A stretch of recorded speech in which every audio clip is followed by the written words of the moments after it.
The Swedish committee that awards the Nobel Prize won in economics is famously slow and conservative. It has honored behavioral economist Richard Thaler because decades of experience have proven the value of his contribution.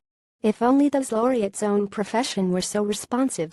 Thaler has devoted his career to developing an idea that challenges orthodox economics, the fact that humans aren't always rational and don't always act in their own best interests. Among other things, they lack self-control, they're inconsistent in how they value things, they have an outsized fear of losses, and they overreact to bad news. Various businesses, payday lenders, car rental companies, video streaming services have long exploited such psychological insights to take advantage of consumers.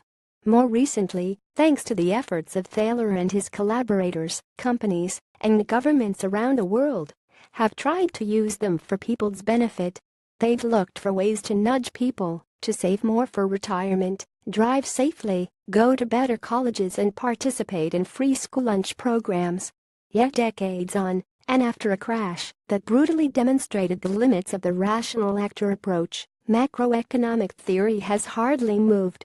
The mathematical models that guide policy and finance ministries and central banks are still based on assumptions that don't fit the facts. On the idea, for instance, that people smooth out consumption over their entire lifetimes. Thaler notes in his latest book, Misbehaving: The Making of Behavioral Economics, that much more academic work is needed to illuminate vital questions facing policymakers: how to change tax systems to encourage investment, how to encourage people to spend more when higher spending is needed to support the economy, how to discourage borrowing when excessive debt threatens financial stability. These and countless other issues require subtler research, in the spirit of behavioral economics, into how people actually respond to changes in policy.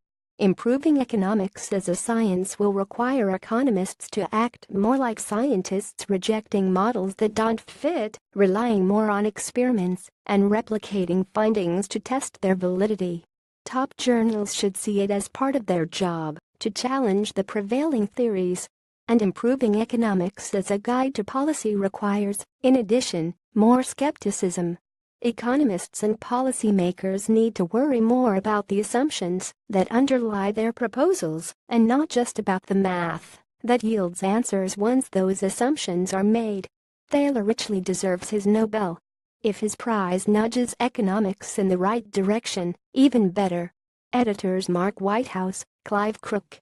To contact the senior editor responsible for Bloomberg Views editorials, David Shipley at davidshipley@bloomberg.net.